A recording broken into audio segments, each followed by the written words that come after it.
Vous informer, c'est notre devoir. Mesdames, Messieurs, bonsoir et bienvenue à ce journal. Le bureau définitif de l'Assemblée nationale sera élu et installé après l'avis favorable de la Cour constitutionnelle sur la conformité du règlement d'ordre intérieur. Faisant partie de la troisième mission du bureau provisoire, ce dernier travaille encore pendant 2 semaines en attendant l'avis de la Cour et gère les affaires courantes. Toutes ces précisions ont été données par le premier secrétaire du bureau provisoire faisant office de rapporteur de l'Assemblée nationale. Et puis le Conseil d'État a tranché en faveur d'Alex Kandé Moupompa et invalide Denis Kambaye à la députation provinciale du Kasaï central. Dans cette affaire opposant les gouverneurs sortants et l'ancien, le Conseil d'État a restitué à Alex Kandé son siège car il n'était pas question d'un contentieux des résultats. Un verdict auquel se soumet Denis Kambaye tout en promettant de continuer à se battre. Enfin, Carlito Lassa n'est pas mort, mais il continue sa tournée américaine. Cette information vient de son frère Landou Lassa, qui a démenti les rumeurs des réseaux sociaux sur un quelconque décès de Carlito. Cet ancien artiste musicien profane de renom qui a décidé de consacrer sa musique à la louange et à l'œuvre de Dieu est donc bel et bien vivant.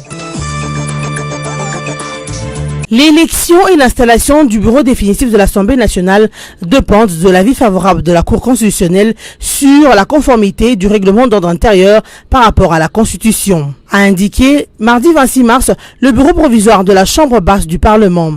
Au cours d'une conférence de presse, le premier secrétaire rapporteur de l'Assemblée nationale précise que son bureau avait pour mission de valider les pouvoirs des députés, d'élaborer le règlement d'ordre intérieur et d'installer le bureau définitif.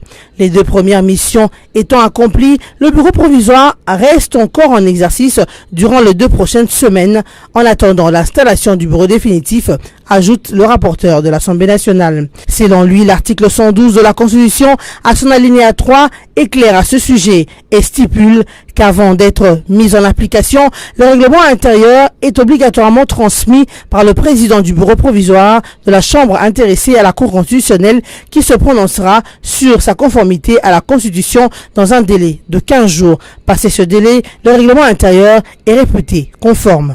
Le rapporteur de l'Assemblée nationale fait remarquer que le président du bureau provisoire de l'Assemblée nationale a déjà déposé le règlement d'ordre intérieur de cette institution à la Cour constitutionnelle et le bureau provisoire ne gère plus que les affaires courantes.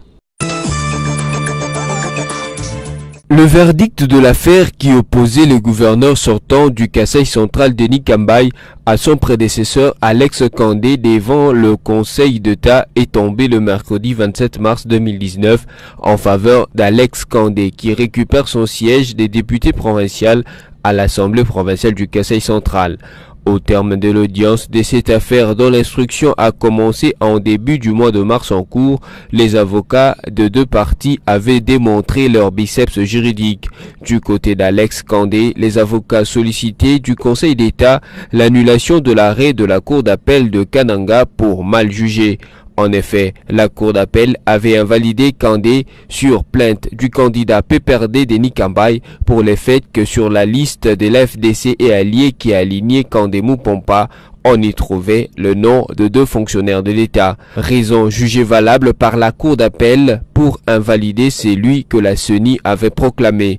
Voilà, quelques jours après, le Conseil d'État a restitué à Alex Kandé Moupompa son siège étant donné qu'il ne s'agissait pas d'un contentieux de résultats.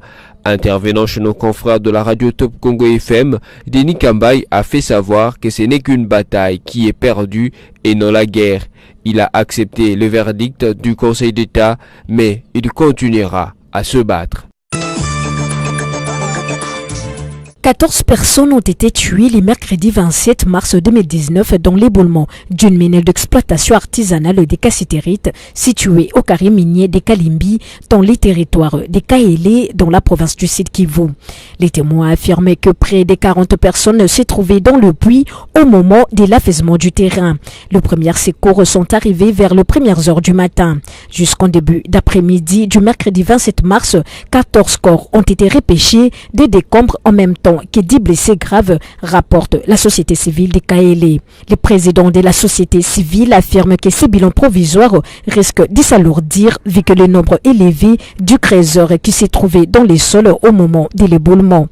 La même source ajoute que les recherches se poursuivent pour tenter de retrouver d'autres corps ou de sauver ceux qui peuvent l'être. il y a une mesure importante, c'est l'interdiction de la circulation des véhicules sans plaque, avec plaque bâchée ou la plaque bleue. Après l'avertissement, le commissariat provincial de la police ville de Kinshasa est passé à la vitesse supérieure. Ici, à la place Kintambo Magasin, les hommes du général Sylvano Kasongo ont procédé à l'interpellation des véhicules sans plaque ou avec des plaques expirées de couleur bleue. À l'intersection des avenues Kassavubu et le boulevard C2 Triomphal appelé généralement Pongabi, une Jeep appartenant aux frères d'une autorité du pays dont la plaque a été voilée a fait l'objet d'un incident. Le propriétaire du véhicule a usé de sa position en faisant intervenir un général des FARDC.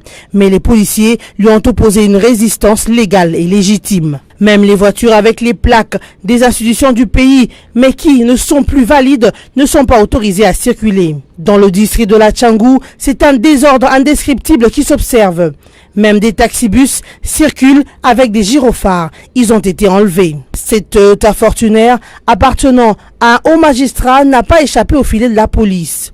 Malgré la présence de ces autorités de la justice, le commissaire provincial de la police a donné l'ordre d'enlever le voile qui couvrait la plaque d'immatriculation.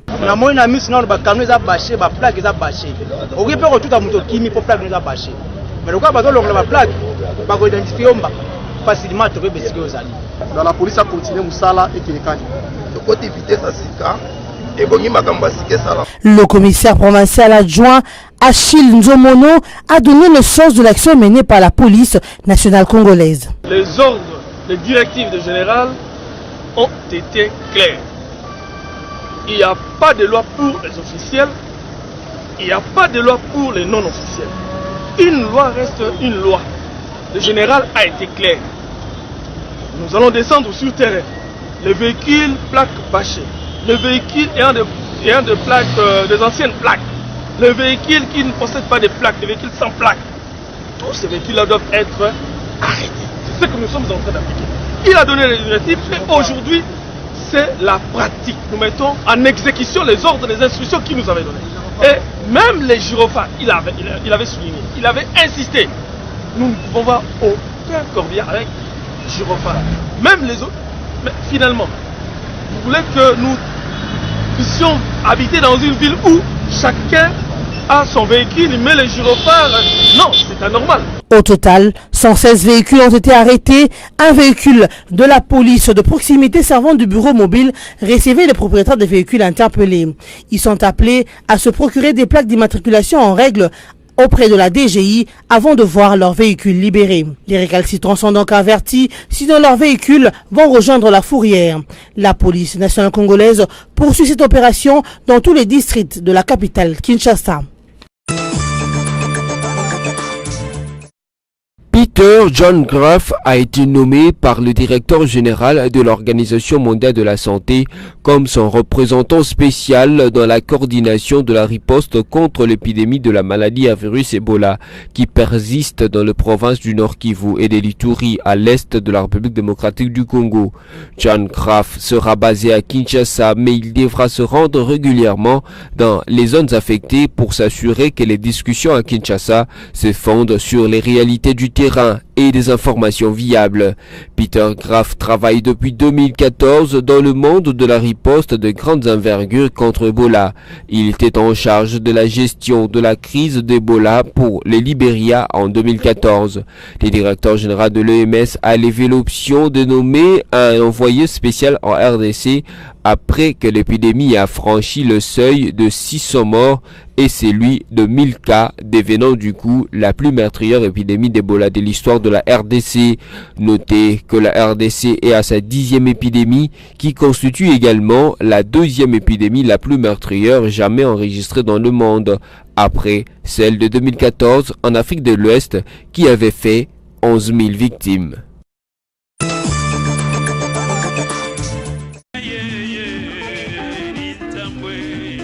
Face aux rumeurs relayées depuis quelque temps sur les réseaux sociaux donnant pour mort l'artiste musicien Carlito Lassa, son frère biologique Landou Lassa a réagi sur les médias pour démentir cette information et préciser que son frère est bel et bien en vie et qu'il poursuit sa tournée en Amérique. Pour ceux qui ne le connaissent pas, Carlito Lassa est l'une de grandes figures de la musique congolaise. Chanteur-interprète de la chanson Maya écrite par le Tumba Simaro, voilà plusieurs années, Carlito Lassa a décidé de consacrer sa musique à la louange et à l'œuvre de Dieu. Sachez que les démentis sur la mort de cet artiste congolais a soulagé plus d'un, car la belle voix de Carlito Lassa, qui a charmé tous les pays, ne peut se teindre sitôt. Ce journal est terminé. Je vous rappelle les grands titres de l'actualité. Le bureau définitif de l'Assemblée nationale sera élu et installé après l'avis favorable de la Cour constitutionnelle sur la conformité du règlement d'ordre intérieur. Faisant partie de la 3e mission du bureau provisoire, ce dernier travaille encore pendant 2 semaines en attendant l'avis de la Cour et gère les affaires courantes. Toutes ces précisions ont été données par le premier secrétaire du bureau provisoire faisant office de rapporteur de l'Assemblée nationale.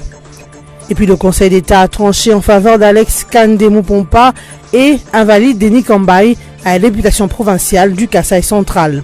Dans cette affaire opposant les gouverneurs sortants et l'ancien, le Conseil d'État a restitué à Alex Kandé son siège car il n'était pas question d'un contentieux des résultats. Un verdict auquel se soumet Denis Kambaï tout en promettant de continuer à se battre. Enfin, Carlito Lassa n'est pas mort, mais il continue sa tournée américaine. Cette information vient de son frère Landou Lassa, qui a démenti les rumeurs des réseaux sociaux sur un quelconque décès de Carlito. Cet ancien artiste musicien profane de renom, qui a décidé de consacrer sa musique à la louange et à l'œuvre de Dieu, est donc bel et bien vivant. Merci à vous tous qui nous avez suivis et bonne suite de programme sur nos antennes.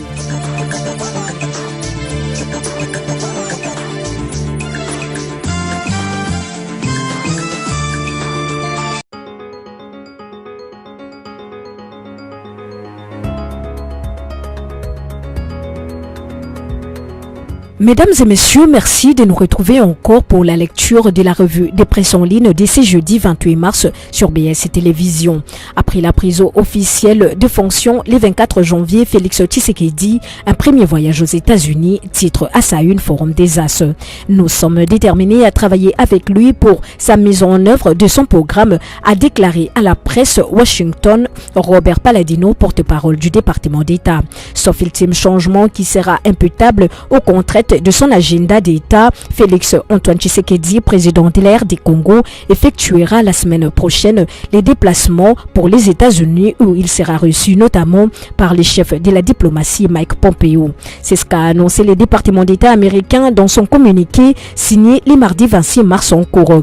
Nous sommes déterminés à travailler avec lui pour la mise en œuvre de son programme visant à combattre la corruption, renforcer l'état des droits, améliorer la sécurité, protéger les droits humains et promouvoir la croissance économique pour une hausse des investissements étrangers et du commerce notamment avec les États-Unis, a déclaré à la presse à Washington Robert Palladino, porte-parole de la diplomatie américaine. Robert Palladino ajoute que les États-Unis apporteront leur soutien au nouveau chef d'État congolais dans la matérialisation de son programme annoncé sur front du changement. Pour sa part, Actuality.cd écrit RDC affaiblir Kabila et protéger Tshisekedi, les lobbying de Monseigneur Ambongo auprès de la communauté internationale. L'archevêque de Kinshasa, Monseigneur Fridolin Ambongo, a appelé à la communauté internationale à affaiblir l'ancien président Joseph Kabila, dont l'influence est persistante 2 mois après son départ. Critique Arseb du clan Kabila, les prélats catholiques appellent également à la protection de Félix Tshisekedi dont la victoire reste contestée par l'opposition et la conférence épiscopale nationale du Congo Sanko. Se fiant en début de la semaine au journal catholique La Croix, l'archevêque a déclaré qu'il faut aider Félix Tshisekedi en affaiblissant Kabila mais aussi en offrant une protection au nouveau président. Militant pour un rapprochement entre Félix Tshisekedi et les opposants Moïse Katumbi, Jean-Pierre Bimba et Martin Fayoulou, il a reconnu que les enjeux et risques. Car selon Fridolin Ambongo, vice-président de l'influence Sanko, si Tshisekedi penche trop du côté du peuple, Kabila risque de ne pas les laisser faire. C'est l'essence de mon appel à la communauté internationale et en particulier aux États-Unis et à la France. Chutons dans cette revue de presse avec la radio Okapi qui note RDC vers une coalition de la société civile pour pousser les dirigeants à rendre compte de leur gestion. Les participants aux journées sociales organisées par les centres d'études pour l'action sociale CEPAS sur thème de la redevabilité du pouvoir public au prix de la résolution du mettre en place sur une grande coalition la société civile congolaise afin d'assurer la transparence de la gestion des affaires publiques. Ils l'ont affirmé mercredi 27 mars à la fin de cet événement. Emmanuel Boya, chargé du secteur de l'animation sociopolitique à CEPAS, estime que la promulgation de lois favorisant la transparence ne suffit pas pour emmener les gouvernants à rendre compte de leur gestion. Il faut des actions concrètes, estiment ces prêtres jésuites. Ces journées visent à emmener les partisans à s'investir conformément à la législation congolaise afin que les dirigeants congolais apprennent à rendre compte de leur gestion au peuple. Cette revue de presse touche à sa fin. Bonne soirée chez vous.